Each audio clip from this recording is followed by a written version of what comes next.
noche en este lugar. Último día y última ciudad en Chile en esta ocasión. Llevamos más o menos unos 15 días recorriendo el país y estos últimos 3 días con Cruzada, con CLC. Y hemos tenido reuniones en Santiago, también clases en el Seminario Bautista de Santiago y nos hemos movido por el país. Es una bendición especial estar con hermanos en tantos lugares para abrir la Biblia y considerar juntos alguna cuestión sobre la palabra de Dios.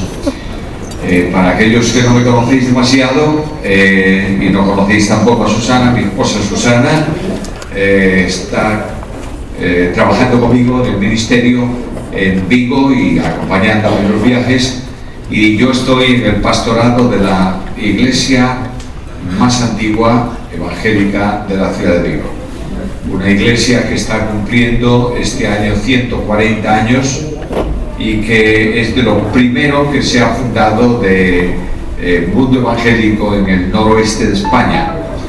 Yo estoy pastoreando esa iglesia y este año, en el mes de septiembre, si Dios me deja llegar allá, hará 36 años que estoy en el pastorado de la misma iglesia.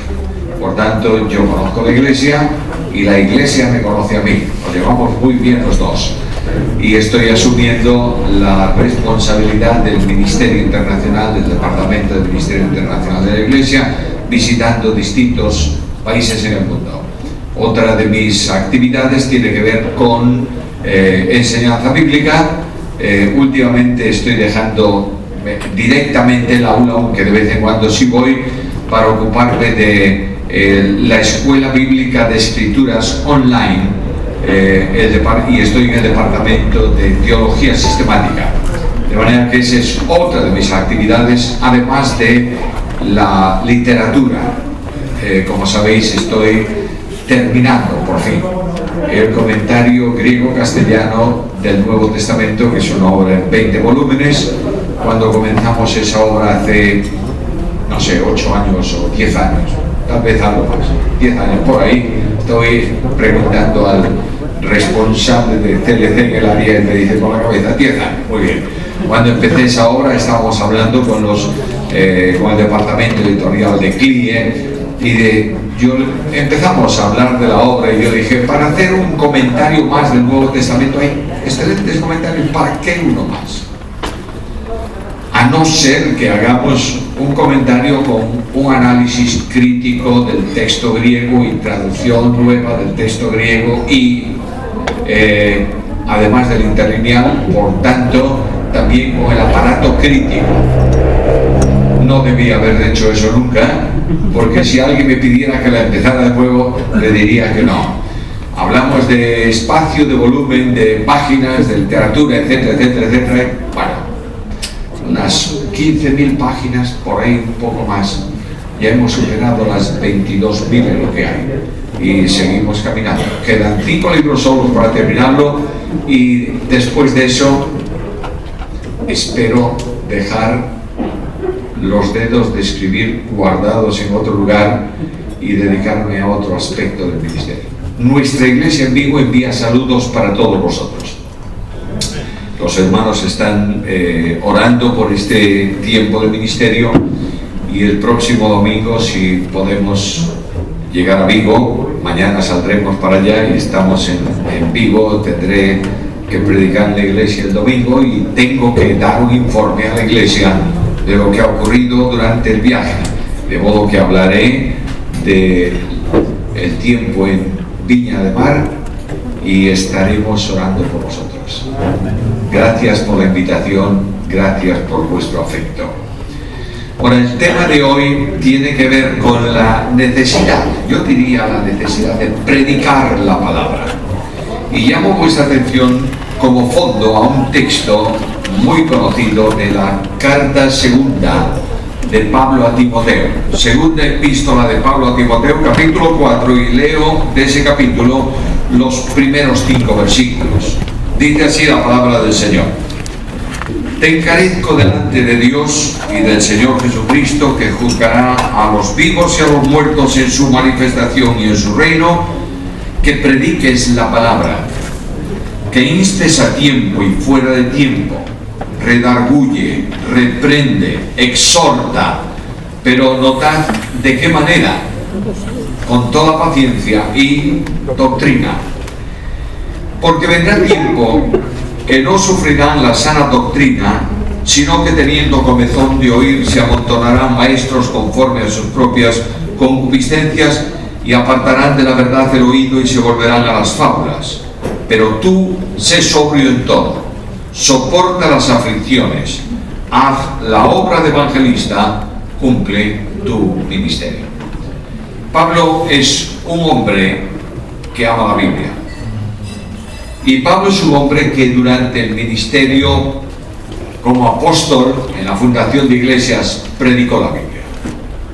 Pablo dedicó mucho tiempo al mensaje de Dios, no solo el que Dios iba revelando a través de él y de otros en el Nuevo Testamento, sino también del Antiguo Testamento. Y el apóstol hace una afirmación diciendo: yo no he rehusado de anunciaros cuánto de la Biblia, todo el consejo de Dios. La Biblia ha sido la base fundamental del crecimiento de la Iglesia. La Biblia ha pasado por muchas dificultades a lo largo de la historia secular de la Iglesia, de los siglos de historia de la Iglesia, y la Biblia en nuestro tiempo es un libro un tanto cuestionado en algunas iglesias. De manera que la Biblia va dando paso, va cediendo espacio para otro tipo de predicación. Y en lugar de predicar o de proclamar un mensaje bíblico y cristocéntrico, la Biblia ha dado paso a lo que se llama un mensaje motivador. No sé si oísteis esto. ¿Qué es un mensaje motivador? Aquel que te hace sentir cómodo en el templo y no te dice nada en cuanto a tu conciencia y te vas para la calle diciendo: qué cosa más linda he escuchado. Es ese mensaje que cuando tú tienes un problema y dices: tengo un problema, dices: sí, es verdad, tienes un problema, pero no te preocupes gran cosa, porque tú puedes. Cuando comenzamos a hacer descender de esta manera el mensaje bíblico, la Biblia va separándose del púlpito. Yo quiero hablaros de 3 cosas hoy, pero estoy haciendo una introducción. No hace falta que yo pierda ni un minuto explicando esto. La historia de la Iglesia y sus edificios lo hacen evidente. De manera que después del comienzo de la Iglesia y siglo III en adelante, la Biblia va perdiendo cierta presencia, la masificación cristiana se va multiplicando y en los templos que se van construyendo, en el frente del templo hay un altar. Pasa el tiempo. Edad Media, tiempo de oscurantismo, viene la Reforma y ¿qué ocurre? Se retira el altar y se coloca el púlpito.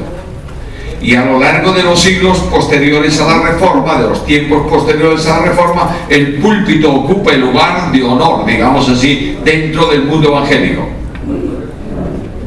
Hoy en día, el púlpito está siendo retirado de la Iglesia, púlpito físico. Porque lo que necesita la Iglesia hoy son grandes escenarios para grandes conciertos. Necesariamente tenemos que volver a la Biblia, porque solo la Biblia procede de Dios, solo la Biblia es inspirada, solo la Biblia edifica, y aquella congregación que está siendo poco enseñada en Biblia es muy fácil que sea llevada de un lado para otro por cualquier viento de doctrina. Y quiero deciros, mis queridos hermanos y hermanas, que los vientos de doctrina azotan firmemente la Iglesia evangélica en el tiempo de hoy. 3 cosas quiero mencionar esta noche. En primer lugar, ¿qué es la Biblia? La palabra. En segundo lugar, y quiero hacer muy simple, muy sencillo la reflexión de hoy. En segundo lugar, ¿qué demanda Dios por medio de su palabra?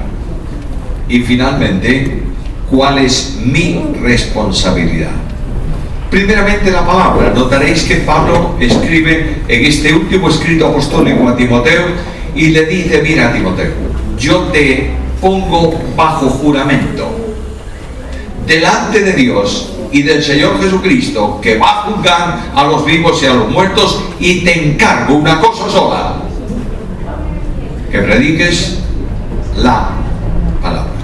Notad que ahí hay un artículo determinado.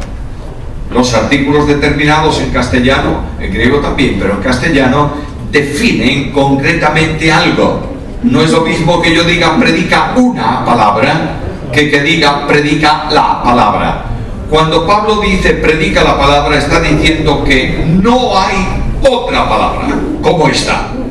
Por tanto, tengo que preguntarme qué es esta palabra. Y la respuesta más común es esta: la palabra hace referencia a la Biblia. Bueno, ¿y de dónde procede la palabra? Cuando Jesús el Señor está despidiéndose de los suyos en la última noche, una vez terminada aquella cena, antes de salir con ellos al huerto de Getsemaní y luego después ya a la cruz, antes de eso él ora a su Padre. Juan capítulo 17. Yo sé que todos habéis leído muchas veces el capítulo 17 según Juan, ¿verdad? Muy bien, podemos preguntarnos esta noche qué tipo de oración es esa de Juan 17. Y habitualmente vas a recibir dos respuestas, sobre todo si la persona que te responde es una persona un poco ducha. Permitidme, es buena palabra esta aquí, ¿entendéis? Un poco en teología. Os va a decir que la oración de Juan 17 es una oración de intercesión. No dudo que es una oración de intercesión. Yo te ruego no solamente por esto, sino por los que han de creer en mí por la palabra de esto. Luego hay intercesión, claro que sí, pero hay algo más. Otros te dirán no, la oración es la oración sacerdotal, en donde el sumo sacerdote, según el orden de Melquisedec, comparece ante Dios antes de ofrecer el sacrificio único, que es su sacrificio personal, entregar voluntariamente su vida para expiación del pecado de todo aquel que cree y para producir la reconciliación con Dios. Esta obra de Jesucristo, indudablemente su oración, por tanto, no hay duda que es una oración sacerdotal. Yo quiero recordaros algo. La obra de salvación es algo que procede del corazón y de la mente y de la voluntad de Dios, no cuando el hombre pecó, sino mucho antes. De manera que cuando yo abro la Biblia me doy cuenta de que Dios viene a buscar al pecador perdido, no hay duda ninguna. Pero tengo que preguntarme, ese plan de redención, de salvación, que se produce y se ejecuta en el tiempo histórico de los hombres, ¿cuándo, por qué causa se ha producido y por qué causa surge? Y la Biblia me dice que Dios nos salvó y llamó con llamamiento santo, no según nuestras obras, sino conforme a su propósito y la gracia que nos fue dada en Cristo antes de los tiempos de los siglos. Quiero decir con esto que cuando Dios vive eternamente en la intimidad divina, nadie puede conocer la existencia de Dios porque no hay nada creado en torno a Dios. Pero de pronto un día, por voluntad soberana, Dios se exterioriza, sale de su intimidad. Y cuando el Dios de la Biblia se exterioriza, la primera manifestación de su presencia es la creación. Pero antes de la creación, Dios determinó salvar al hombre. Por tanto, mucho antes de que Dios dijese, sea la luz, Dios dijo, sea la cruz. Y el tiempo histórico de los hombres pasa. Y un día, no importa en qué tiempo ni en qué momento, se cumple lo que Dios había determinado. Y en Gálatas 4:4 leemos estas palabras: cuando vino el cumplimiento del tiempo, Dios envió a su Hijo, nacido de mujer, nacido bajo la ley, para que redimiese a los que estábamos bajo la ley, a fin de que recibiésemos la adopción de hijos. Notad por favor esto: el soberano Dios que determina salvar tiene un tiempo específico para hacerlo. Y envía a su Hijo, ¿cuándo? No hace mucho tiempo, hace unos días. Estaba en mi casa en Vigo y saqué de mi biblioteca. Mi biblioteca tiene un departamento de libros un tanto extraños. Departamento prohibido, nadie puede tocar esos libros. Yo saqué un libro y abrí el libro y leí estas palabras. Jesús nació cuando fue el mejor tiempo para que lo hiciera. Los caminos romanos estaban hechos, el idioma común universal de entonces, el griego, funcionaba, había paz porque el imperio romano con sus legiones la establecía, y siendo el mejor tiempo, Jesús nació. ¡Qué error tan tremendo! Fue el mejor tiempo porque Jesús nacía. No nació porque fuese el mejor tiempo. Amén. ¿Me están siguiendo? Amén. Es decir, Dios hizo todo eso porque el Dios de la Biblia es el Dios de la historia. ¿Lo crees o no? Amén. Yo veo un mundo evangélico muy preocupado por la historia del tiempo de hoy. Por los países, por las potencias del mundo, por las complicaciones, porque si Corea del Norte, porque si no sé qué, no sé cuánto. Hermanos míos, es lógico que estemos un tanto preocupados por lo que está pasando, humanamente hablando, pero sobre el trono de la historia está Jesús. Amén. Y Cristo es el Dios de la historia. Y el Dios de la Biblia es el Dios de la historia. Y la historia discurre conforme a lo que Dios ha determinado para el cumplimiento de su programa. Por tanto, el Dios de la Biblia ha determinado que su Hijo reine. ¿Lo crees? Amén. Voy al Salmo 2 y leo estas palabras: que he puesto mi rey sobre Sión, mi santo monte. Ahora, el Dios de la Biblia, viendo la rebeldía de los hombres, está enormemente preocupado. Y él dice, ¿se cumplirá o no se cumplirá? Quiero ilustrar esto de una manera muy simple, muy sencilla. Cuando viene el verano, por lo menos en Galicia, tú te vas al campo y verás que de vez en cuando hay un caminito en medio de la hierba. ¿Sabéis quién hace ese caminito? Las hormigas. Tantos millones de patitas corriendo de un lado por otro, traza un camino. Imagínate por un instante, solo imagínate, por favor, que yo pudiera hablar con la hormiga reina y ella conmigo. Yo voy caminando por el campo y voy a atravesar por encima de ese caminito y la hormiga reina me dice, por ahí no se puede pasar. Y yo la miro y le digo, ¿y quién lo dice? Y me dice yo. Y si paso, todos mis ejércitos se reunirán y le haremos la guerra. Y yo me agacho y le hago así. Y esa hormiga pasa a la finca de al lado. Escucha lo que dice el Salmo.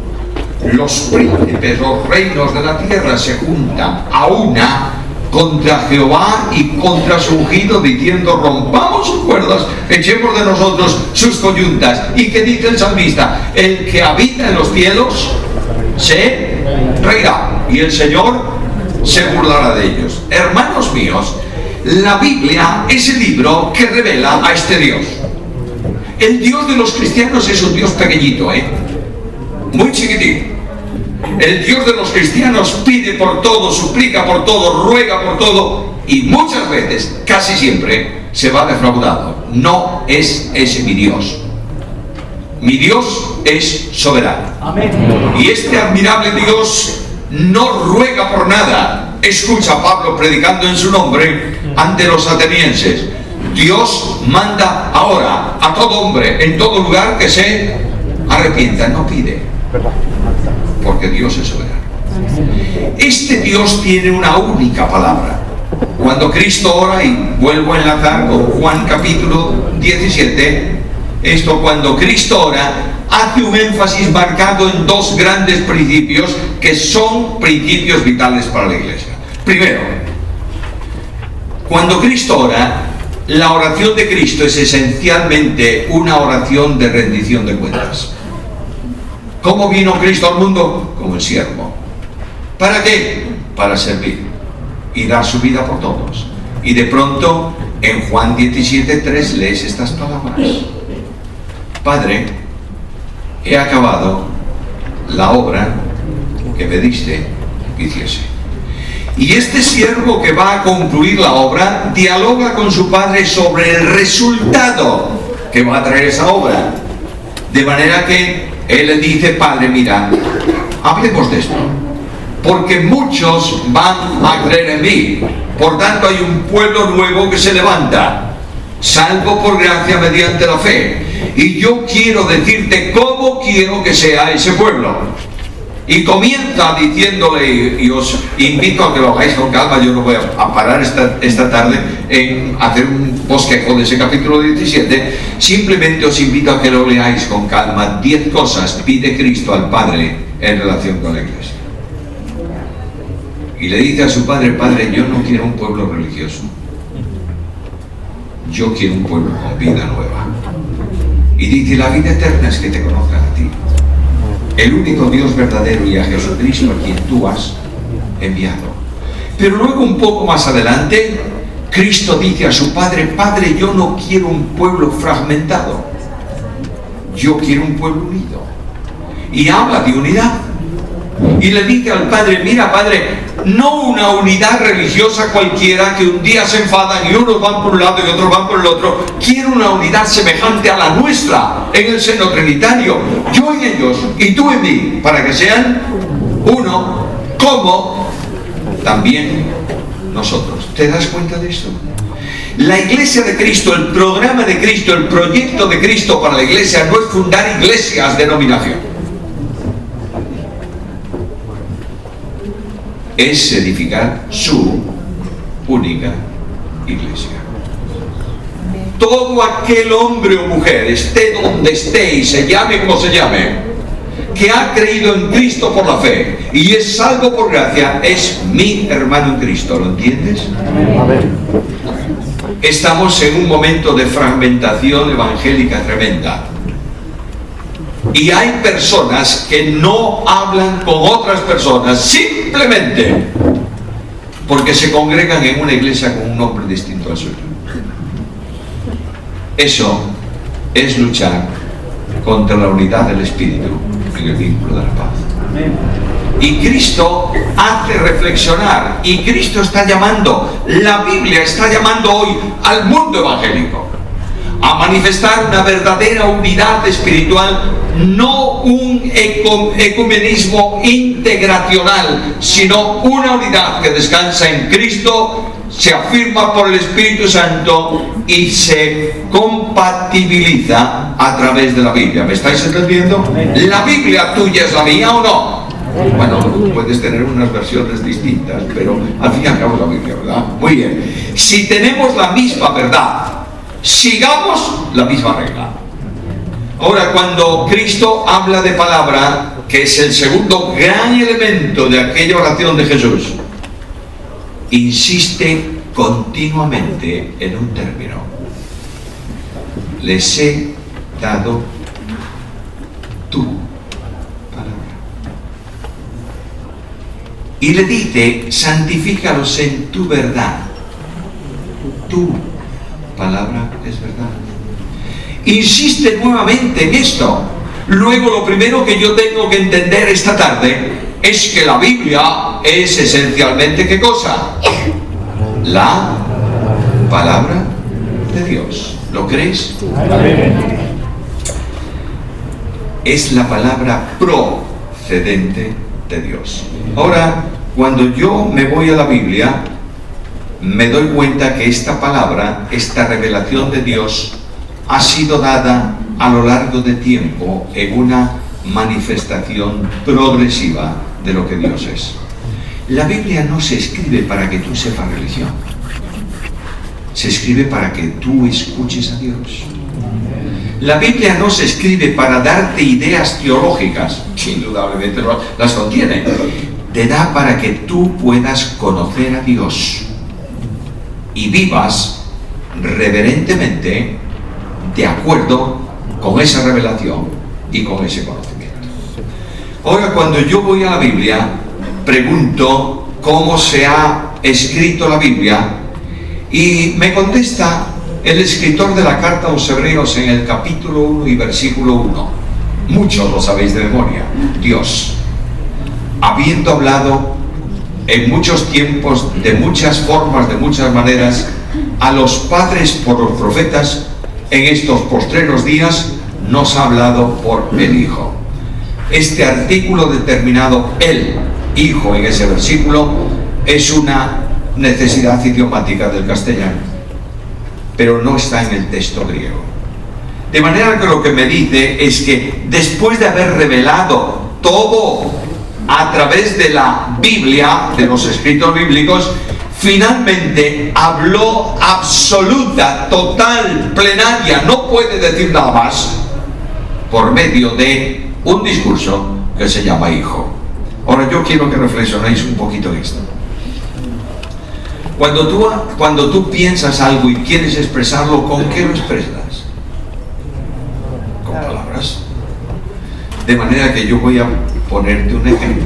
Voy a mencionar una palabra, voy a decir un nombre. Gato. ¿En qué estoy pensando? Bueno, eso, en gato.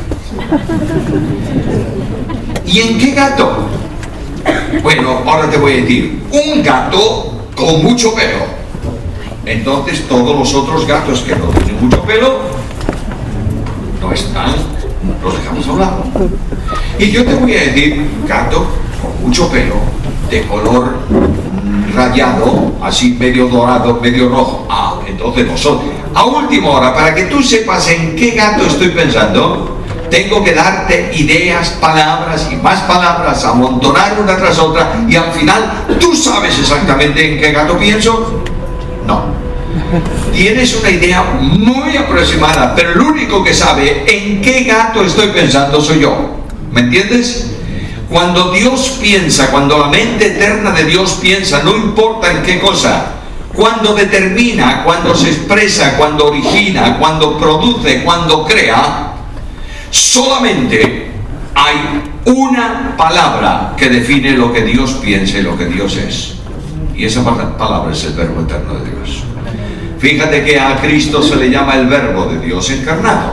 ¿Por qué? Porque verbo es palabra, es discurso también, es expresión exhaustiva de algo. Así que la mente de Dios se expresa en aquel que, concebido de María como hombre, es engendrado eternamente del Padre. Y es el que conoce a Dios y el que expresa la dimensión de Dios. Por eso el cielo ha guardado silencio desde la presencia de Cristo en la tierra. Terminado el canon bíblico, no hay más revelación. Algunas veces algunos dicen, yo he tenido hoy una revelación de Dios. ¿Está en la Biblia? No. No hay revelación de Dios. Porque solo la Biblia condiciona la revelación. ¿Me está siguiendo o no?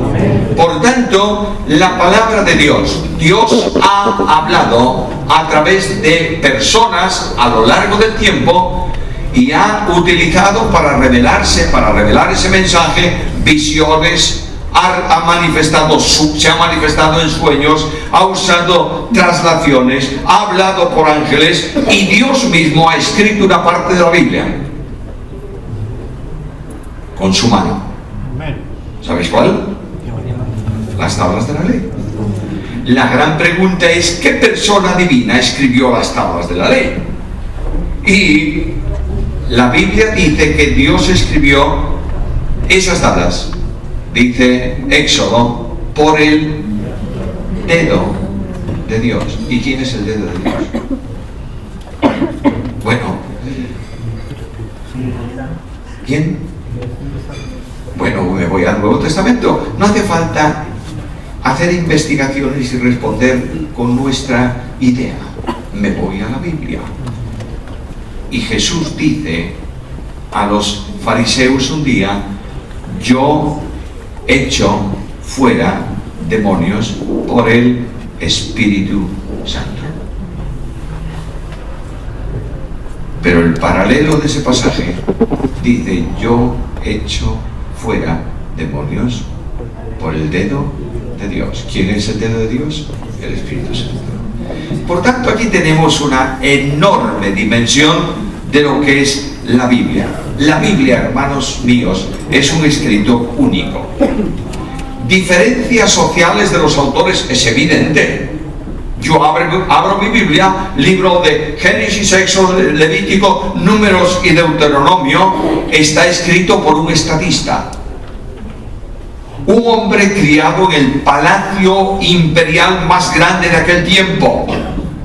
Un hombre que conoce leyes, que conoce ciencias, que conoce artes. Un hombre que es capaz de liderar y llevar un pueblo y se llama Moisés. Pero voy a otro libro de la Biblia, aparte de los históricos. Está escribiendo Salmos otro hombre, antes pastor de ovejas, después rey de Israel, que se llama David.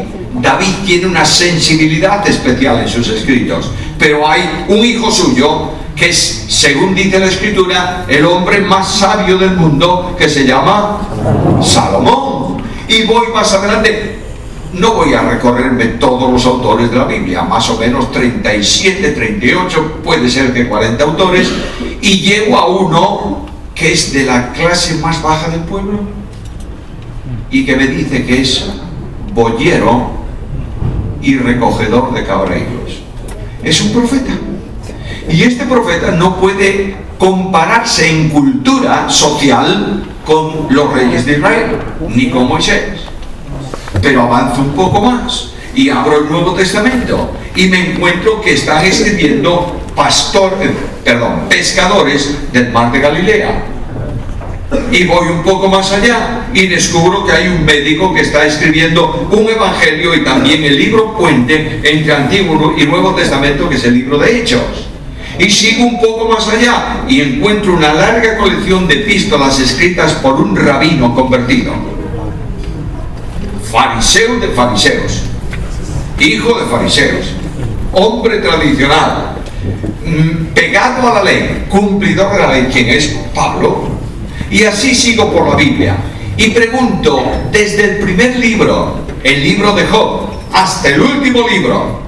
¿Cuál es el último libro? Bueno, vamos a tomar el que tenemos ahí colocado en último orden, que es Apocalipsis. Pero dejadme hacer un paréntesis. Estoy cada vez más convencido desde que escribí el comentario que el último libro del Nuevo Testamento es el Evangelio según Juan. Bueno, puedes creerlo o no, da lo mismo, porque no es doctrina fundamental, ¿verdad? Ya está. Ahora, entre el primero y el último libro, no importa cuál sea, no hay menos de 1400 años. ¿Tú sabes lo que ocurre con un libro de 1400 años? Primero, nadie lo lee. Segundo, nadie lo entiende. Pero este admirable libro concuerda todo él en verdades esenciales, no hay variación. De modo que lo que dice por situación esto en el libro, lo que dice el libro de Génesis, lo confirma el libro de Apocalipsis. ¿Por qué?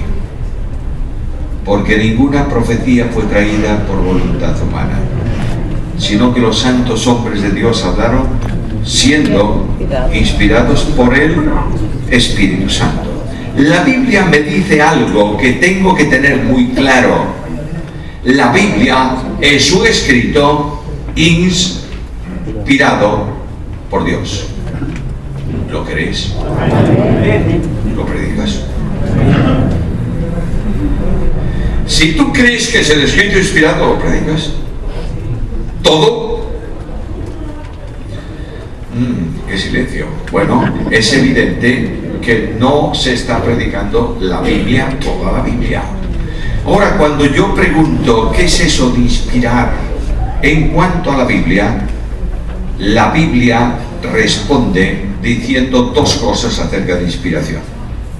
Uno es el pensamiento de Pedro.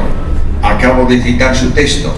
Ninguna escritura fue traída por voluntad humana, sino que los santos hombres de Dios hablaron siendo inspirados. Ese verbo en el griego no es el mismo verbo que va a usar Pablo después. El verbo griego que se usa ahí es el verbo que podríamos traducir por empujar. tiene la misma raíz de constreñir. ¿Sabes lo que es constreñir? Te empujan y tú vas porque te empujan. Muy bien. El verbo que está ahí se usaba en el griego clásico para hablar, por ejemplo, de un barco que está en el puerto, levantaba las velas y el viento lo empujaba. Lo que está diciéndome el apóstol Pedro es que la Biblia se escribió porque Dios intervino impulsando o empujando a los autores que han escrito la Sagrada Escritura. De manera que voy, por ejemplo, a la profecía de Jeremías, si queréis desarrollar ese tema en vuestra casa, y me doy cuenta que Dios actúa escogiendo primeramente al hombre que va a escribir. Y lo que me sorprende es que Dios dice a Jeremías: te he escogido desde antes de tu nacimiento y te he dado por profeta a las naciones. ¿Y por qué Jeremías? Y no otro. Porque Dios es soberano. ¿Por qué escogió a este? Porque quiso. Lo que yo estoy viendo es que Dios escogió a Jeremías. Y Jeremías va creciendo, etcétera, etcétera, etcétera. Y un buen día voy a su profecía y leo palabra que vino de Jehová a Jeremías. Luego lo que está haciendo Jeremías es anunciando al mundo en donde él estaba el mensaje que había recibido ¿de quién? De Dios. Y cada vez que Jeremías daba el mensaje con fidelidad, la gente le aplaudía y decía: bien. ¿Qué va? Cada vez que hablaba Jeremías en el nombre de Dios, tenía un problema. De modo que un buen día Jeremías le dice a Dios: nunca más hablaré en tu nombre. Se terminó. Yo leo esa expresión, y me sonrío un poco. Me encanta sonreírme cuando leo la Biblia con mucho respeto. Porque me imagino que Dios estaría diciendo, si fuera yo lo haría, pero Dios estaría diciendo cuando oye a Jeremías: nunca más en tu nombre. Bien. ¡Qué enfadado está este chiquitito!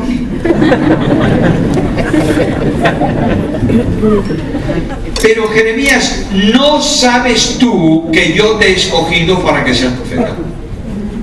Es que no te va a quedar remedio, porque yo soy Dios y tú eres mi servidor. Y dice el texto bíblico que Dios empezó a trabajar con Isaías no por fuera sino por dentro. Y leemos en la profecía: sentí un fuego dentro de mí que me quemaba, más fuerte fuiste tú que yo y me has vencido. ¿Por qué? Porque Dios es soberano. Quisiera que si solamente queda esta idea en vuestra alma hoy, salís de aquí reconociendo que Dios es soberano, vuestra vida cambia. Amén. Jeremías habla, y un día Dios dice a Jeremías: ahora Jeremías escribe. ¿Qué quieres que escriba? Todo lo que yo te dije desde que comenzaste a hablar. Hace un ratito estaba hablando con un hermano que no lo conocía personalmente, pero que me escribió hace un tiempo un mail y vino y me saludó y estuvimos charlando un ratito y hablamos de algunas cosas. Yo le puedo pedir a este hermano que suba aquí al púlpito y os diga exactamente todo lo que hemos hablado los dos. ¿Podría? No. ¿Por qué? ¿No se acuerda de todo lo que hemos hablado? Pero si hace menos de media hora que hemos hablado. Sí, pero no se acuerda. Ahora tú vas al libro de Jeremías y encuentras que lo que Dios le pide es que escriba lo que habló durante los últimos 10 años. ¿Cómo es posible? Porque el mismo que le comunicó el mensaje custodia la mente de Jeremías para que escriba solo lo que Dios le había encomendado. Así se escribe la Biblia. De modo que Pedro dice: la Biblia, señores, es un libro de procedencia celestial. Y es un libro que, porque viene de Dios, es inerrante. ¿Todos creéis en esto? Dentro de institutos bíblicos, seminarios teológicos, facultades de primer nivel de teología, comienza a negarse la inspiración plenaria de la Escritura. Mientras que el mundo liberal que negó esto está retrocediendo y dice nos hemos equivocado, el mundo evangélico camina todavía en esa dirección. La Biblia, porque es palabra de Dios, no contiene errores. Los originales en que fue escrita la Biblia son inerrantes porque solo contienen la palabra de Dios. Es verdad que nuestras versiones, nuestras traducciones pueden tener ciertas discrepancias, hablaré de eso dentro de un momento, pero la Biblia no tiene errores. Ahora, en segundo lugar, el apóstol Pablo va a darnos, a despejarnos otra idea necesaria, precisa en cuanto a inspiración. Pedro dice cómo se escribió la Biblia. Pablo dice qué ocurre cuando se termina de escribir la Biblia, o un capítulo de la Biblia, un versículo de la Biblia. Y está en segunda carta a Timoteo capítulo 3 versículo 16, y ahí leemos que toda la escritura es inspirada por Dios y útil para enseñar, redarguir, corregir, instruir en justicia, a fin de que el hombre de Dios sea enteramente preparado para toda buena obra. La palabra ahí inspirada por Dios no es la misma palabra que utiliza Pedro. En español la traducimos así porque tampoco tenemos mayor elasticidad, hay que traducirla de esa manera. Pero la palabra que usa Pablo es una palabra novedosa en el griego. Vosotros todos sabéis que cuando tienes que expresar alguna cosa, por ejemplo, pongo un ejemplo, evangelismo, se utiliza mucho esa palabra entre nosotros. Vosotros sabéis que esa palabra no está en la lengua castellana. Evangelización sí, evangelizar también, evangelismo no. Luego la usamos nosotros, pero cuando tú la escribas, haz una prueba esta noche en tu computadora, pongo evangelismo y ahora aparece la rayita roja debajo, porque no está autorizada por la Real Academia de la Lengua. De modo que yo, para usar una palabra, tengo que esperar que la Real Academia de la Lengua me autorice. Un griego no hacía eso. Cuando un griego quería expresar una idea y no tenía palabras, juntaba las necesarias para hacer una nueva.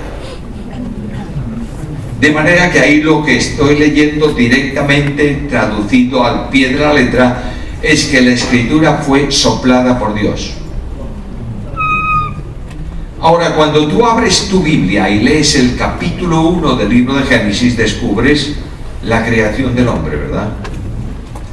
¿Y qué dice el libro de Génesis? Sopló Dios aliento de vida. Dios no dice ahí en la Biblia que Dios buscó un poco de barro, hizo un muñeco, le puso las orejas y los ojos y la nariz y la boca y no sé qué tal y luego... No, lo que está diciendo la Biblia es que Dios escogió del polvo de la tierra, que no tiene vida, y cuando sopló en eso que le escogió, le comunicó ¿qué? Vida. Ahora vete por favor a Hebreos capítulo 4 y versículo 12. Y tú lees ahí estas palabras. La escritura, la Biblia, la palabra de Dios es viva y eficaz.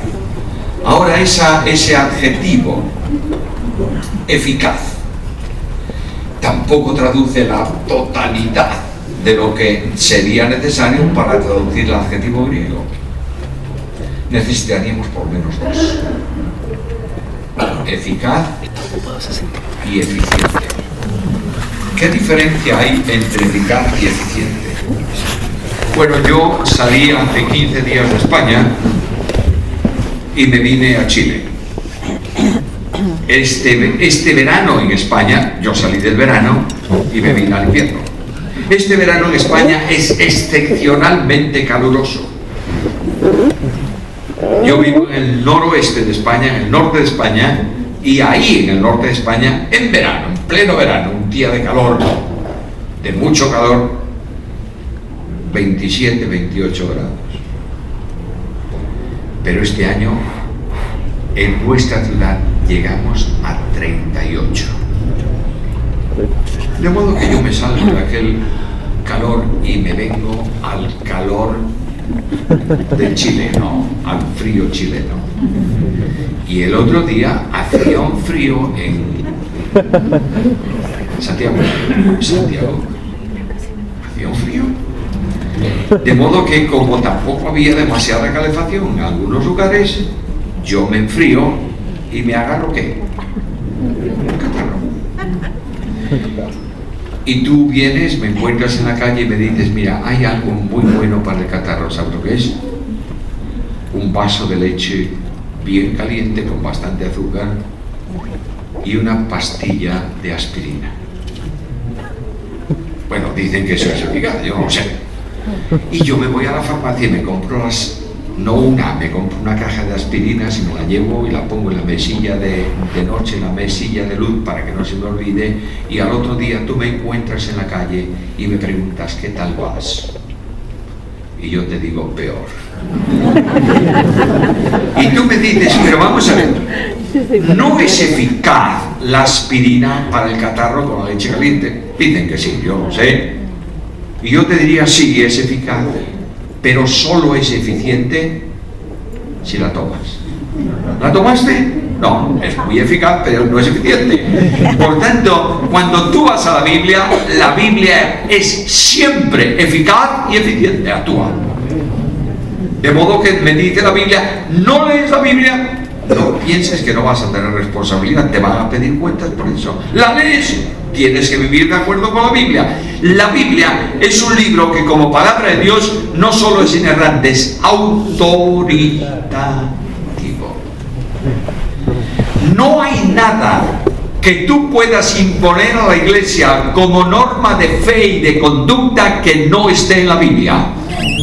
Todo cuanto tú quieras enseñar a la Iglesia como algo que te parece bien, la Iglesia podrá admitirlo o no, pero no tiene ninguna autoridad, porque solo la Biblia tiene la autoridad de Dios. Es inerrante, es autoritativa, por tanto, la Biblia es doctrina. ¿Crees también eso o no? Oh, yo sé que con muchos amenes tengo una congregación enormemente creyente, pero veremos dentro de un momentito.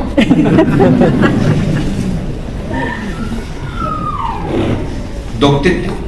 ¿Por qué es doctrina la Biblia? Bueno, porque viene de Dios, es enseñanza, procedente de Dios. De modo que, escúchame bien, desde Génesis 1:1 a Apocalipsis 22:21, todo es doctrina. Y tú me vas a decir, pero ¿hay doctrina principal y doctrina secundaria? No, señor. No hay doctrina secundaria. Hay doctrina fundamental y doctrina general. A ver, pongo un ejemplo, Perecillos, porque estás liándola de muy mala manera. Doctrina fundamental. Jesús viene. ¿Es fundamental? Claro. ¿Quién lo niega? Nadie. Ninguna congregación evangélica en el mundo niega que Jesús viene. Ahora, algunos piensan que Jesús viene en cualquier momento. Otros que vendrá a la mitad de la tribulación. Otros al final de la tribulación. Y otros al final de los tiempos, después de la resurrección única de justos y de injustos. Los primeros para el reino eterno, los segundos para condenación perpetua. Esas posiciones son doctrina general. ¿Me estáis entendiendo? ¿Por qué nos peleamos? ¿Por doctrina fundamental? No. En el mejor de los casos, por doctrina general. Pero todavía algo más. las tradiciones y el sistema y las formas y la historia han sido tomadas como doctrina fundamental. Y ya no se discute por doctrina fundamental ni por doctrina general, se discute por formas y por tiempos y por maneras. Alguien me dice, pongo ejemplo. Cuando debemos partir el pan, participar de la Santa Cena, ¿debemos o no? Pues claro, Cristo la estableció como ordenanza, ¿sí o no? Muy bien. ¿Cuándo? Todos los domingos. ¿Por qué? Porque en Hechos leo que se reunían el primer día de la semana para partir el pan. Bueno, me parece muy bien. Pero Pablo dice otra cosa también. Todas las veces, y Jesús lo dijo, todas las veces que comiereis este pan y bebiereis esta copa. ¿Y qué es todas las veces? ¿Cuántas veces tú quieras? ¿Puedo entonces participar de la Santa Cena todos los días de la semana? Todos los días de la semana. ¿Pero puedo hacerlo una vez cada 15 días? Naturalmente que sí. ¿Y una vez cada mes? Por supuesto que sí. El asunto es que cumplas y obedezcas la ordenanza. ¿Me estás siguiendo? La Biblia no dice otra cosa. Pero yo he adjuntado a la doctrina la tradición y el sistema, y le doy más importancia al sistema que a la doctrina. ¿Me estás siguiendo? Este es el gran problema de la Iglesia evangélica. Y la Iglesia evangélica tiene necesariamente que acudir a la Biblia para sacar de encima el lastre de tradiciones que condiciona la acción de la Biblia y la presencia y acción del Espíritu Santo.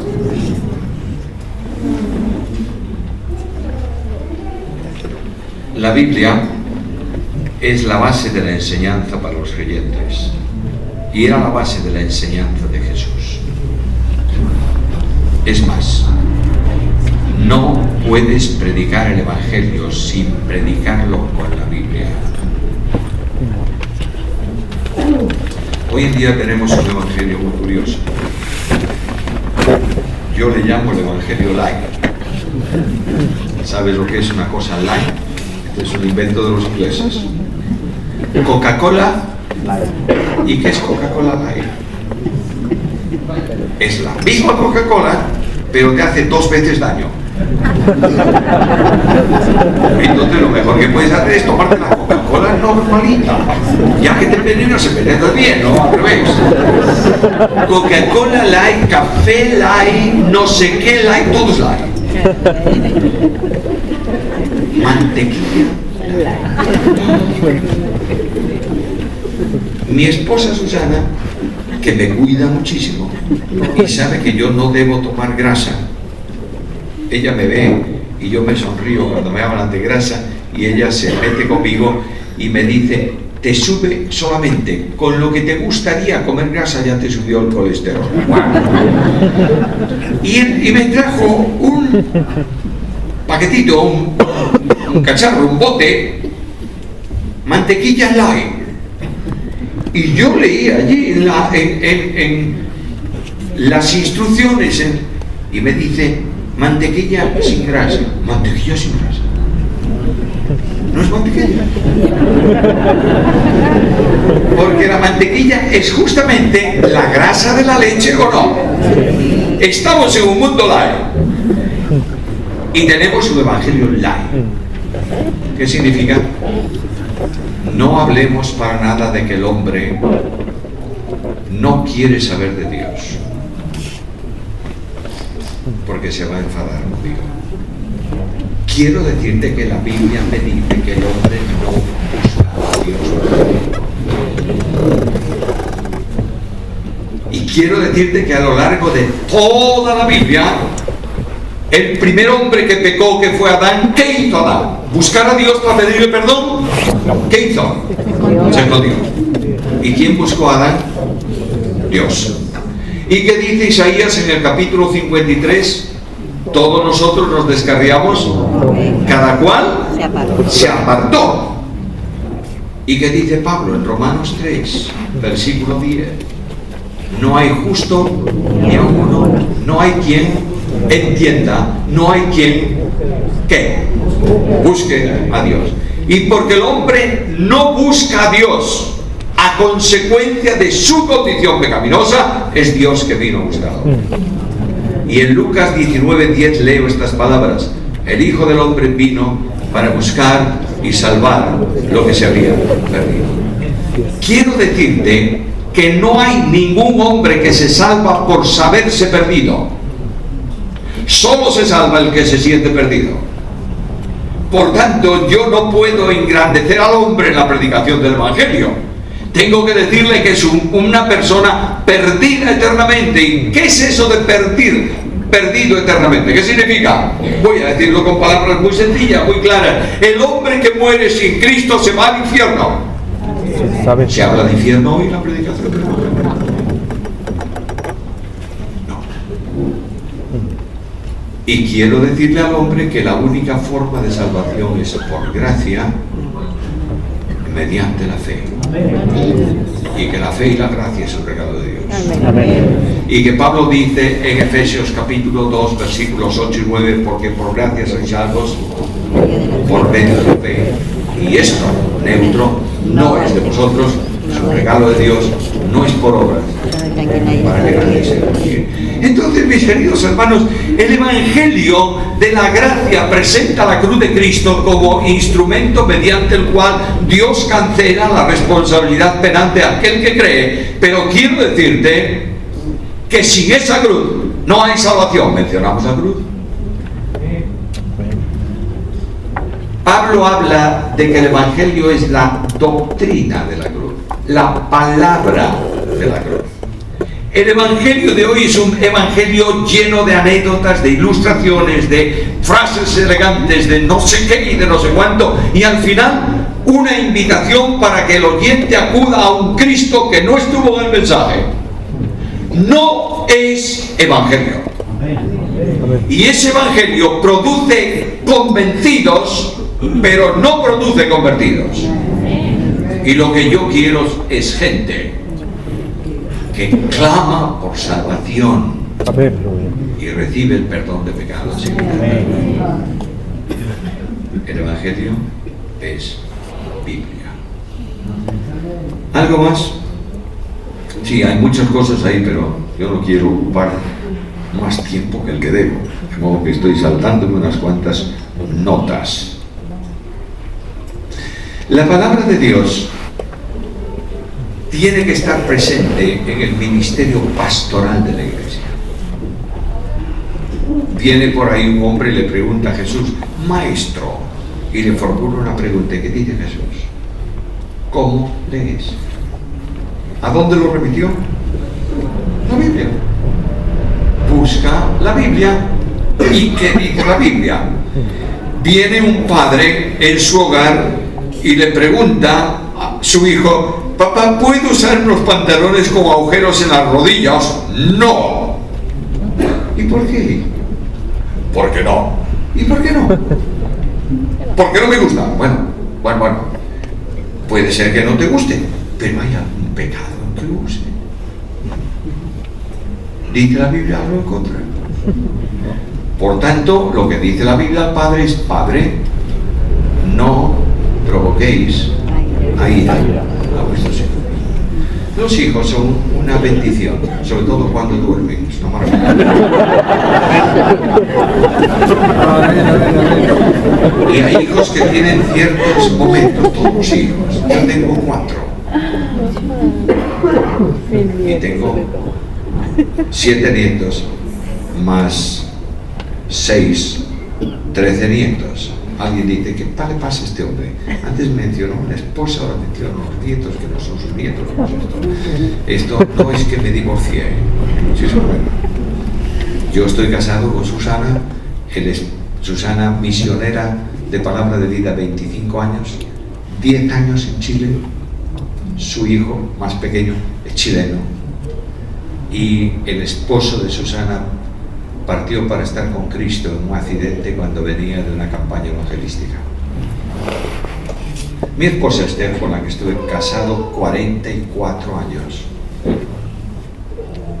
fue llevada por Cristo luego de una enfermedad. El resto ya lo suponéis y ya lo sabéis.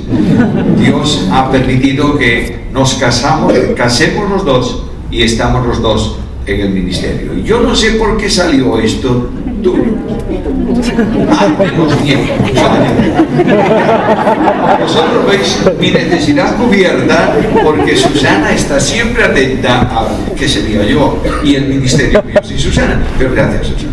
Ahora, mis nietos, sobre todo los nietos pasan y los hijos pasan por una época muy curiosa que se llama adolescencia. Es una enfermedad que dura 3 años. El adolescente puede hacer la cosa más extraña de la tierra y él es feliz llamando la atención. De modo que yo tengo una hija, ya no es adolescente, ya tiene sus hijos. Tenía una hija que un día, revolviendo en casa de la abuela, encontró un pullover, ¿llamáis pullover? De su tío. Y ella se vistió el pullover, las mangas por ahí, y se entusiasmó con el pullover del tío. Y como no podía ver el reloj, ¿sabes lo que hizo? Hizo agujero. Pero no soltaba el pullover. Y además usaba un pantalón vaquero, un jean. Más bien pequeñito. De modo que por la mañana se acostaba encima de la cama, subía allí, abrochaba, subía la cremallera. Y yo un día le dije a su madre: mañana el pullover y el jean van a la basura. Y mi mujer me miró con esa mirada que tienen todas las mujeres reflexivas y me dijo: tú verás. Y dije: ¿cómo yo veré? Tú verás. Si tú tiras ese pantalón y ese pullover, ¿te crees que ella no va a usar otra cosa diferente? Y pues tienes razón. Entonces trabajé un ratito, construí con un cordel trenzado, un cordelito así largo, le hice una vuelta en la punta, le puse un palo en la otra, y por la mañana, cuando desperté a mi hija, le dije: te voy a hacer un regalo. ¿Qué, papá? Toma. ¿Y esto para qué es?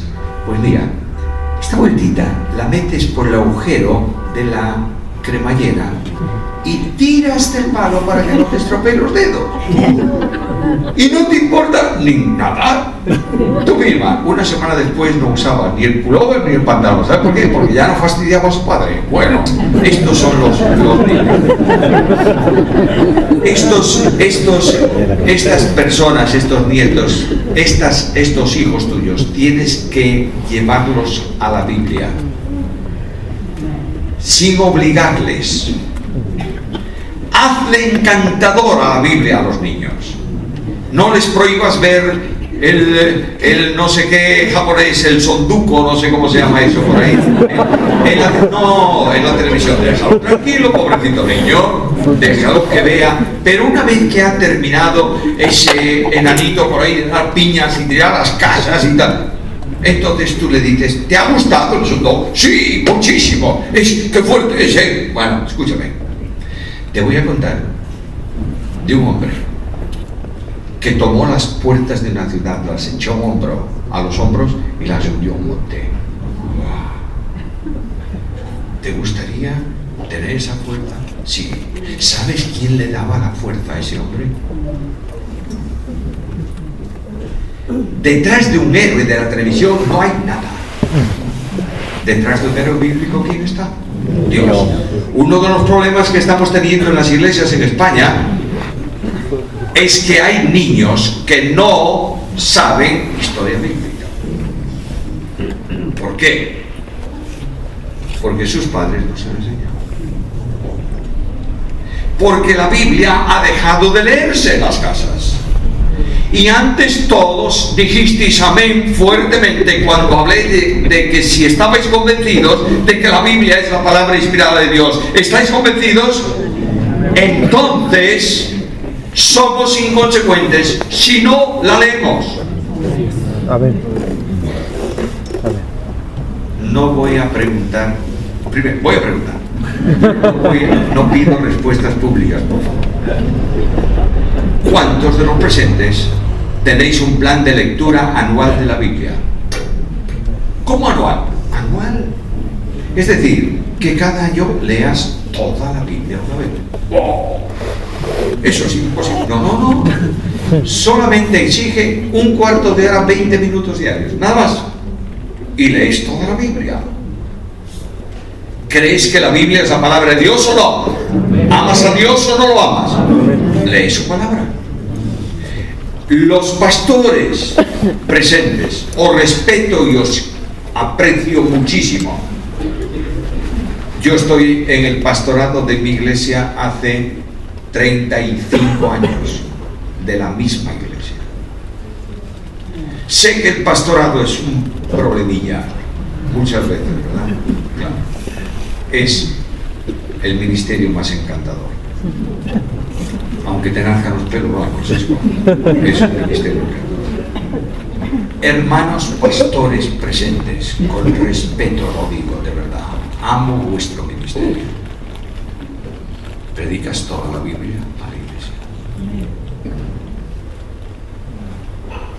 Hay iglesias que nunca oyeron una exposición del libro de Levítico. Y si tú no conoces Levítico, nunca entenderás Hebreos. ¿Y Cantar de los Cantares? ¡Vaya! Pues sí, Cantar de los Cantares, claro. Y no alegórico, literal. Hay muchos matrimonios que necesitan saber qué cosa dice Dios al marido y a la mujer en Cantar de los Cantares. Supongo que CLC tiene algún libro de comentario literal del Cantar de los Cantares y luego lo compráis al final. Bien, otros libros del Antiguo Testamento. Imagínate que yo digo ahora mismo, como un ejemplo, Nahum 1:4. Alguno le dirá al de al lado, ¿qué dijo? Nahum. ¿Dónde está?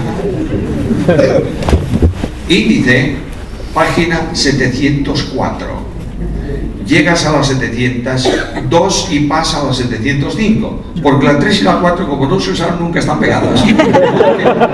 Cuando tú consigues abrir las páginas, terminó el sermón. Abdías.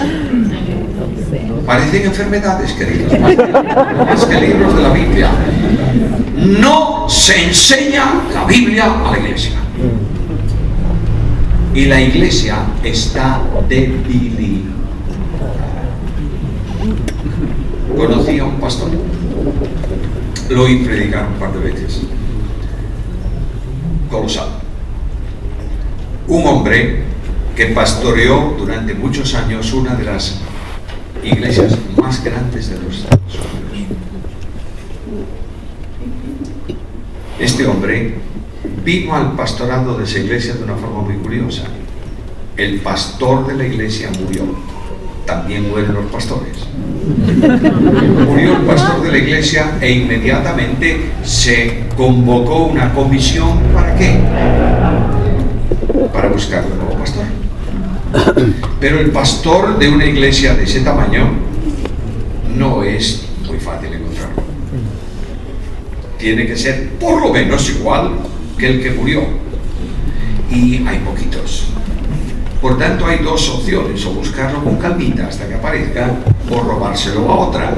Pero eso no lo puede. Entonces, ahí la comisión pro pastor estaba buscando el pastor. Y mientras tanto, fueron a un instituto, a un seminario de la ciudad, y le dijeron al presidente: ¿tendrías por ahí algún profesor que nos ayudase y ocupase el púlpito de la iglesia mientras no tenemos pastor? Y él le dijo sí. Y le mandó a uno. Este hombre fue a la iglesia, subió a la iglesia el primer domingo por la mañana. Esto es historia auténtica. Primer domingo que fue por la mañana, dijo: hermanos, Génesis capítulo 1. Leyó el capítulo 1, expuso el capítulo 1 y se fue. Segundo domingo, Génesis capítulo 2. Y claro, Génesis capítulo 2. Si el otro día leyó capítulo 2, expuso capítulo 2, se fue. Tercer domingo, Génesis capítulo 3. Y claro, al final del culto, la comisión pro pastor vino y le dijo: mire, nuestra iglesia no está acostumbrada a esto. Esto está muy bien para el instituto, para el seminario, pero la iglesia quiere temas de actualidad. Temas sociales. Se fue. Cuarto domingo subió al púlpito y dijo: hermanos, Génesis capítulo 4. Y mientras ustedes buscan el capítulo, quiero decirle que la comisión pro pastor me dijo que si yo no cambio, no puedo seguir. De modo que ustedes al final del culto me dicen si sigo o si no. Porque yo no sé hacer otra cosa más que predicar la Biblia. Nadie le dijo nada. Quinto domingo, Génesis. De modo que la congregación empezó a sentir ¿qué? El impacto de la Biblia. Y dijeron a la comisión pro pastor: ¿por qué no se queda este? Y dejaron de buscar pastor. Y aquel fue el pastor de la iglesia. 15 años después, predicaba Apocalipsis capítulo 22. Y cuando terminó de predicar Apocalipsis capítulo 22, dijo a la iglesia: próximo domingo, Génesis capítulo 1.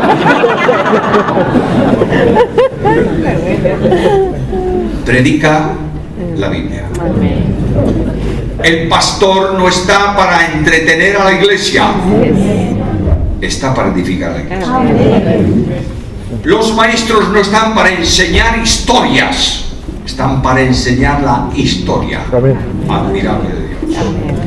Si la iglesia no vuelve a la Biblia, no tiene futuro, ni tiene razón de ser.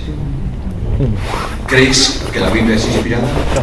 Estoy seguro que vas a predicar la Biblia entera a partir del domingo que viene. No tengo duda.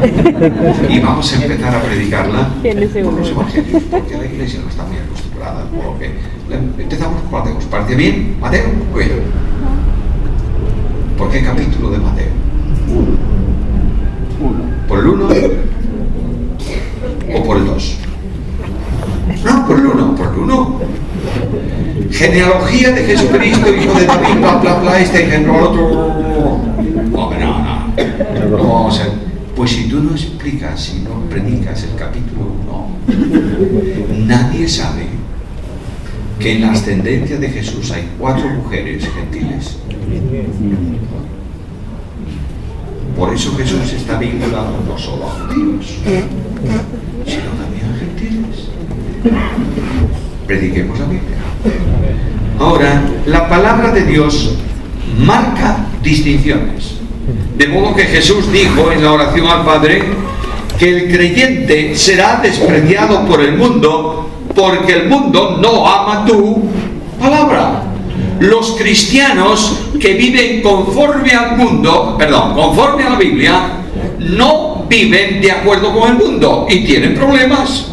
Y Cristo dijo: en el mundo tendréis aflicción, pero no solamente en el mundo, también en la iglesia. Cristo dice a Timoteo, Pablo dice a Timoteo que el que quiera vivir piadosamente en Cristo Jesús padecerá persecución. Hermanos queridos míos, estamos en un mundo revolucionado en contra de la verdad bíblica y en contra de la ética bíblica. Hay cientos de... Lamentablemente, hay correos electrónicos todos los días, ¿verdad? ¿Sí o no? ¿Recibís correos electrónicos? Sí, claro, yo también. ¿Todos edificantes?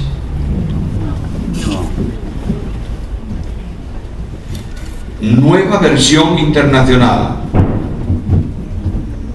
nadie la lea. Se ha desviado de la fe y está enseñando o favoreciendo la homosexualidad. Estoy diciéndote mails que yo tengo, no te estoy contando historias. ¿Y por qué? Porque ya no traduce sodomitas, traduce homosexuales. Y claro está, tú vas mañana a la oficina y le dices a tu compañero de mesa: me han dicho que Juan es sodomita. Y él te va a preguntar: yo creí que era de Querétaro. No perdáis el tiempo. Y además va contra la deidad de Cristo, porque en el cántico de Pablo, en la carta a Timoteo, dice en nuestra sacrosanta Reina Valera 60 que Dios fue manifestado en carne. Y en la nueva versión internacional dice: Él fue manifestado en carne. ¿Y qué dice el griego? Él. Es un pronombre porque el sujeto está anterior y hay que buscarlo. ¿Entiendes esto o no? Lo que ocurre es que la gente quiere luchar contra la Biblia. Y los creyentes tenemos que entender que nuestras versiones son buenas versiones en la medida en que se ajusten al texto griego y al hebreo. ¿Me estás entendiendo? A ver. Hay otra furia latina que ruge en los campos evangélicos y que quiere decirte y enseñarte que solo el textus receptus es el único válido. ¿Lo oíste alguna vez? Quiero decirte que eso no es verdad. ¿Es bueno el receptus? Por supuesto. Hay que consultarlo naturalmente. Pero Erasmo de Rotterdam, cuando escribió esa compilación griega, no tenía manuscritos antiguos, sino manuscritos minúsculos. Hizo un buen trabajo, por supuesto. Solo eso. No, algo más. Cuando llegó a la epístola de Juan y algunas partes del Apocalipsis, no tenía texto griego. Se revisó, tomó la Vulgata y tradujo al griego. Y ahora tú tienes tu Biblia ahí a mano. Créeme, para que no creas que Teredillo está diciendo tontadas por ahí. Alguna dice, pero no en este sentido. Mirad, por favor, abrid vuestra Biblia en la carta primera de Juan.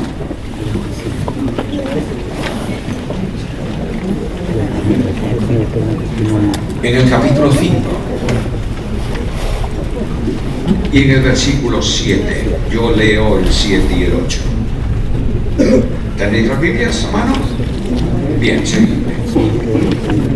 Porque tres son los que dan testimonio en el cielo: el Padre, el Verbo y el Espíritu Santo. Estos tres son uno. Y tres son los que dan testimonio en la tierra: el Espíritu, el agua y la sangre. Y estos tres concuerdan. Fíjate tú por dónde. En ningún texto griego está lo que sigue a testimonio del versículo 7. Lo que está en el texto griego dice así: tres son los que dan testimonio y estos tres concuerdan. Eso es lo que dice. Pero entonces es que a medida que van apareciendo nuevos manuscritos, y ya estamos con partes de manuscritos del siglo II, a medida que aparecen te das cuenta que se han metido cositas dentro del texto griego, ¿verdad? Tenéis La Reina Valera 60 no usa cursivas en ningún lado. Amo Reina Valera 60. Alguien dice, ¿tiene algo contra ella? En todos mis libros el texto castellano está en Reina Valera 60. Y yo he estado citando de memoria textos hoy. ¿De dónde? De Reina Valera 60. Es que si me das la Biblia, Nueva Versión Internacional, por ejemplo, yo no encuentro el texto. Porque dice lo mismo, pero con otras palabras. Entonces, yo amo Reina Valera, no me la saques, porque me dejas medio ciego en cuanto a buscar en una concordancia o algo así. Pero quiero decirte que las versiones deben ajustarse a los textos griegos o hebreos para que sean correctos. ¿Me entiendes esto? Por tanto, hay impresionantes Biblias de estudio en el día de hoy. Ama a Reina Valera, por favor. ¿La amas? Léela. Eso será muy bueno. Pero hay otras versiones que son excelentes para el estudio de la Biblia. Voy a hacerte una pregunta y voy avanzando y dejo esto ahí. Voy a dejarlo porque si no, nunca más me vais a invitar a venir a... Antes hablé de la ordenanza del partimiento del pan, ¿sí? Cuando venimos a partir el pan, ¿qué es lo que venimos a recordar?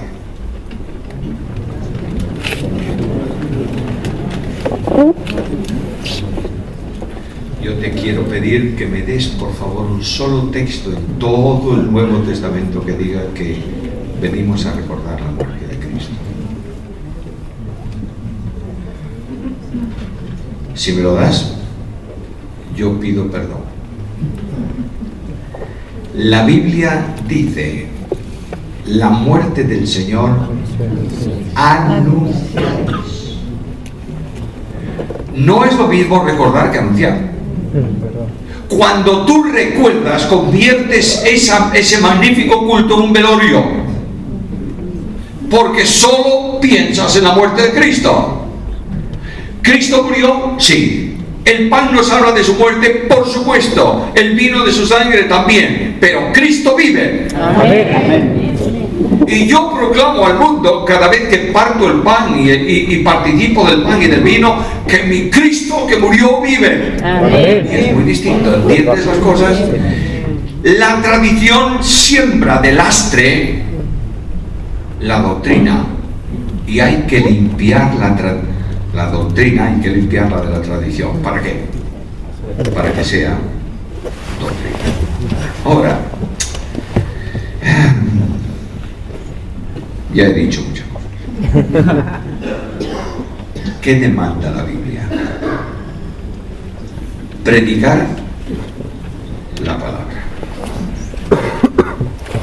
Para eso tienes que leer la palabra, interpretar la palabra, bosquejar la palabra y anunciar la palabra. Nunca se te ocurra predicar nada sin haber leído por lo menos 10 veces el pasaje. Ay, es que tengo que predicar el domingo y fíjate tú por dónde. Yo soy pastor de la iglesia y el lunes tuve que barrer el local y reparar las luces, y el martes tuve que visitar a los enfermos, y el miércoles y el sábado tengo que preparar el sermón, y resulta que no tengo tiempo. Porque has invertido lo que tienes que hacer. Porque los apóstoles dijeron, no es justo que nosotros dejemos la oración y la palabra para servir a las mesas. Y hay muchas iglesias que creen que el pastor tiene que limpiar el templo, arreglar la puerta, visitar a los enfermos, y el domingo, cada domingo, predicar un sermón distinto. Y además de esto, el pastor debe vivir manso y humilde, porque para eso el pastor, pobre y humilde de corazón. Aunque vivo humilde es bastante, pobre ya lo hacemos nosotros. La Biblia dice que el que vive para el Evangelio debe vivir, no malvivir del Evangelio. Necesitamos entender que los líderes de enseñanza en la iglesia necesitan además recursos para estudiar. ¿Cuántos libros tienen de término medio la biblioteca de un pastor? ¿500? O alguno se agarró a cabeza. Necesita el pastor comprar libros que le ayuden a qué? A estudiar la Biblia. Por tanto, ¿esos libros cuestan dinero o no? Bueno, pues que el pastor compre los libros y coma los libros. No, tendrá que comer papas con carne y además leer los libros. Por tanto, hermanos míos, nosotros los creyentes, yo el primero, tengo que reflexionar hoy frente a lo que la Biblia me dice y a las demandas de Dios, no solo de predicar la palabra, sino de amar la palabra. Y esto exige pagar un precio. Y yo quiero terminar, vamos a tener unos minutos de preguntas, si es que hay preguntas, pero yo quiero terminar diciéndote si estás dispuesto a pagar el precio de fidelidad a la Biblia. ¿Estás dispuesto? ¿Estás dispuesto a decir a Jesús esta noche, cuenta conmigo? Desde hoy vuelvo sin condiciones a la Biblia. ¿Estás dispuesto? No vale para nada si hemos usado una hora o no sé cuánto para reflexionar sobre la Biblia, si al salir seguimos igual. Necesitamos volver a la Biblia, que el Dios de la Biblia añada su bendición.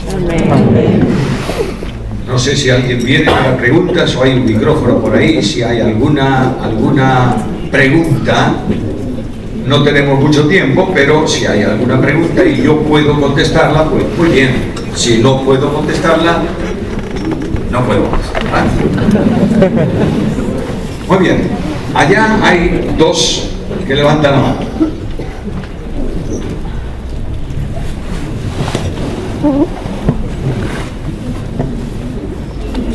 Sí. Muy buenas tardes, profesor.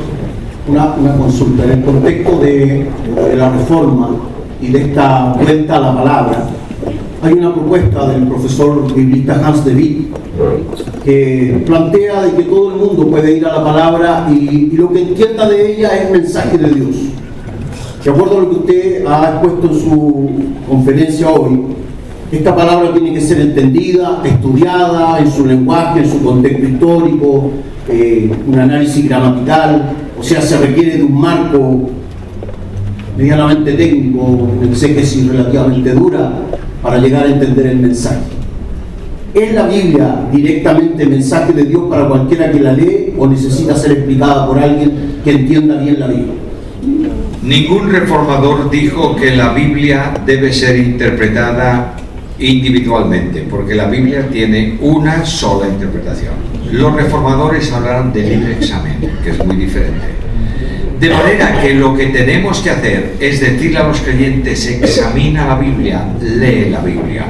Ningún creyente necesita tecnicismos, ni textos griegos, ni cosas por el estilo para entender en la sencillez del mensaje lo que Dios le dice.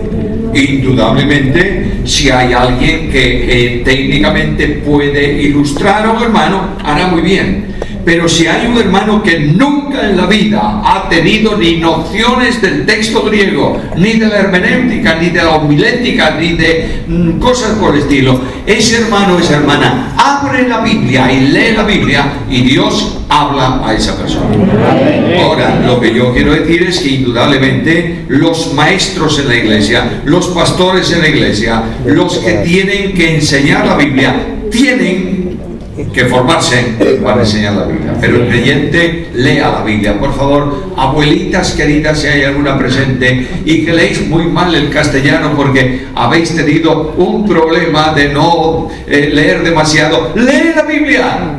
Déjate de que te digan que tienes que aprenderla por mano de otra. Lee la Biblia, ora y Dios hablará a tu vida.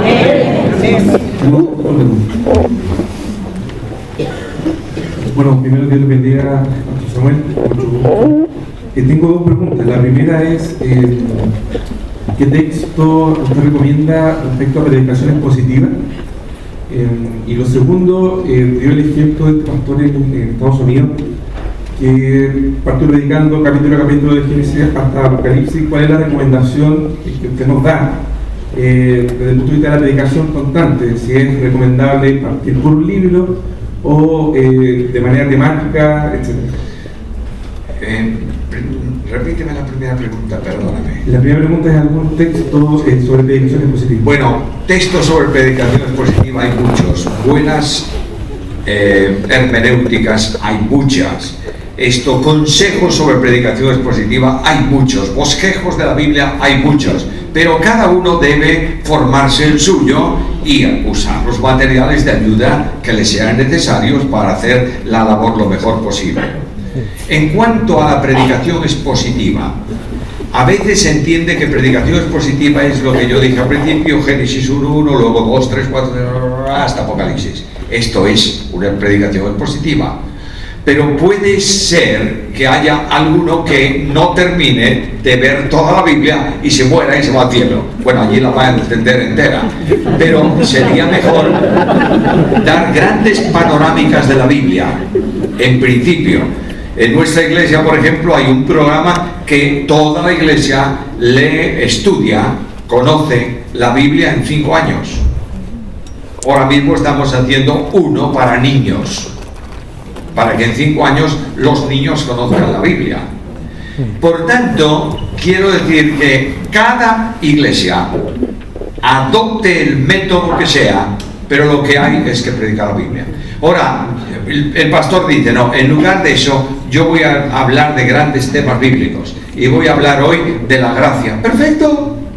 Hable de la gracia expositivamente. Voy a hablar mañana del Espíritu Santo. Bien, háblelo conforme a la doctrina bíblica sobre el Espíritu Santo. Cualquiera de los sistemas es bueno, pero lo que eso no impide es que ayudemos, alentemos y conduzcamos a la iglesia para que predique, no, para que lea la palabra. ¿Alguna pregunta más? Vamos a ver.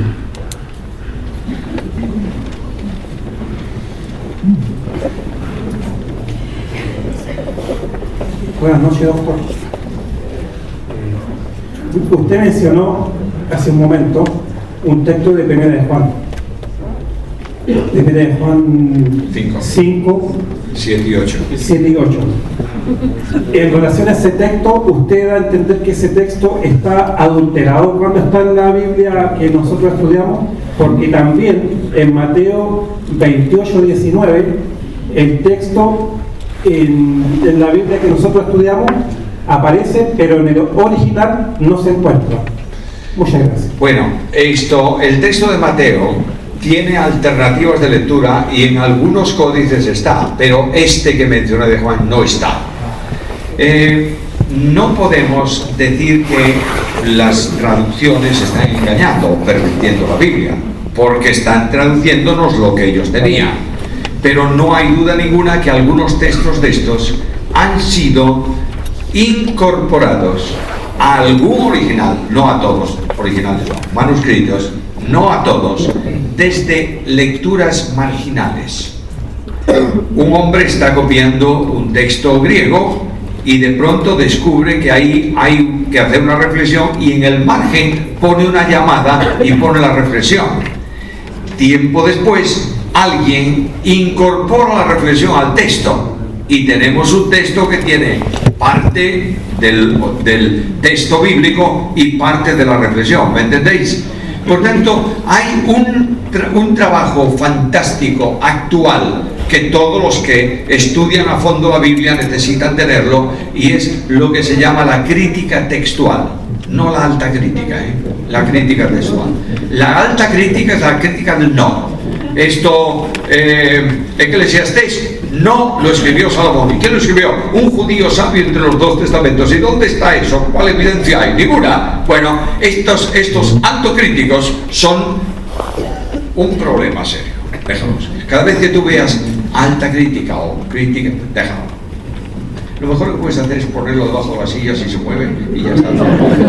Pero la crítica textual sí, porque te está dando las alternativas de lectura. Este grupo de manuscritos dice esto, este otro grupo dice aquello. Nunca hay alteraciones, yo diría brutales, y nunca hay alteraciones de doctrina. ¿Me seguís? Ahora, no hay duda ninguna que el que quiere seguir el Receptus, sígalo. Y lo que va es a incorporar esos dos versículos.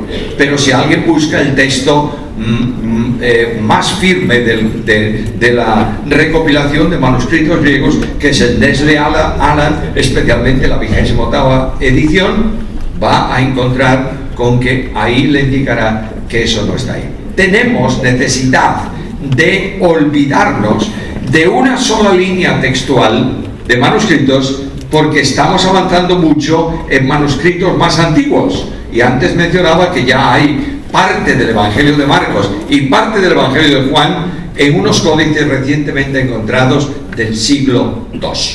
Por tanto, todo eso es necesario que lo tengamos delante.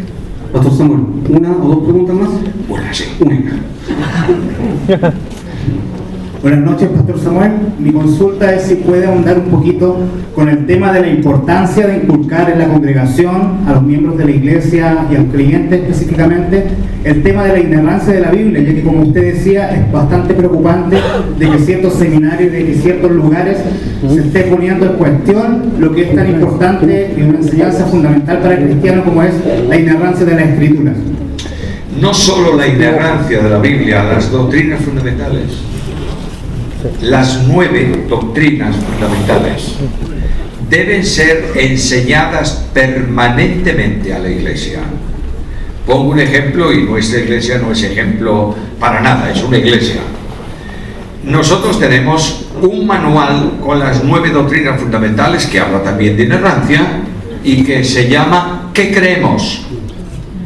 Ese manual lo tienen los creyentes, lo conocen los creyentes, y lo tienen que estudiar en curso especial todos los que piden el bautismo. Y lo tienen que estudiar todos los que piden la transferencia de otra iglesia. Y cada 4 años, cada 5 años, cada 4 años, se da un trimestre entero a toda la iglesia de ese material. ¿Para qué? Para que sepan lo que creemos conforme a la Escritura. Ahora, el gran peligro no está solo en la inerrancia, que es indudablemente gravísimo, pero está en doctrina del Espíritu Santo, está en cristología, está en escatología bíblica, pero especialmente en cuanto a doctrinas, a personas divinas, hay un desconocimiento y se enseñan cosas que son contrarias a la verdad bíblica. Por tanto, hermanos queridos, investigación de la Biblia, predicación de la Biblia, recomendación a la Biblia y lectura de la Biblia. Preparas un manualcito ahí chiquitín de lectura para el año que viene. Estamos en el mes de agosto, septiembre, octubre, noviembre, diciembre. Tienes 4 meses para hacerlo. Y el próximo día 1 de enero toda la congregación arranca con un plan de lectura bíblica. Claro, tú estás permanentemente diciendo a la iglesia que qué tal va la lectura, y para que nadie se sienta frustrado, de vez en cuando reúnes a toda la iglesia para una reflexión y una merienda o una comida en donde se hable de lo bien que va la Biblia, y anímalos y sigue insistiendo hasta que por fin consigas que de toda una congregación por lo menos la mitad esté leyendo la Biblia entera todos los años. Gracias por vuestro cariño, por vuestra atención. Una última pregunta. Además no hubo ninguna dama, pero vamos, venga. Buenas noches, pastor, que el Señor lo bendiga. Bueno, yo vengo desde Quillota y soy una maestra en formación de escuela dominical. Mi pregunta es la siguiente: a lo que usted citó hace un momento, usted dijo en algún momento que los maestros no están para contar historias, sino para predicar la historia, si no me equivoco. La pregunta es la siguiente: yo también soy abuelita, tengo 4 nietos. Para mí es de suma importancia guiarlos completamente a la palabra, como ha dicho usted, en la Biblia, la palabra del Señor. A modo de consejo, tengo como 7 pequeñitos chicos en nuestra iglesia, desde 0 años hasta 7. ¿Cuál es la mejor forma? O quizás algo habilidoso para enseñarle a ellos la palabra, para que ellos puedan instruirse, de querer, porque son muy inquietos, de querer ellos tomar la palabra, querer conocerla, querer embriagarse de la palabra. La palabra la ama especialmente el creyente, porque el Espíritu Santo que vive en él se la hace amar. El niño está en progreso, ¿verdad? Lo que yo tengo es que entusiasmarlo con una historia, pero entendible para ellos. De manera que se seleccionó, yo qué sé, el buen samaritano. Y no le voy a hablar del buen samaritano de esa manera porque no sabe qué es el samaritano y lo que es bueno. Lo que le voy a contar es que una vez a un pobre hombre le dieron una paliza, le tiraron en el suelo, etcétera, etcétera, y vino alguien que no lo conocía y le echó una mano y lo llevó. Y el niño queda entusiasmado porque los niños tienen una enorme capacidad perceptiva. ¿Qué le voy a decir yo a la maestra? Y ese niño seguramente que se está haciendo una pregunta, y si no la hace, se la hace la maestra. ¿Qué tienes que hacer tú frente a un necesitado?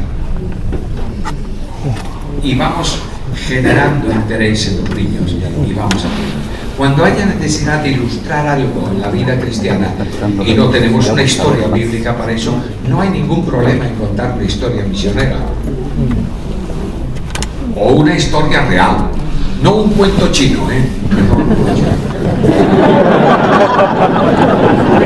porque a veces se cuentan anécdotas desde el púlpito de la iglesia que no las creen ni el que las cuenta.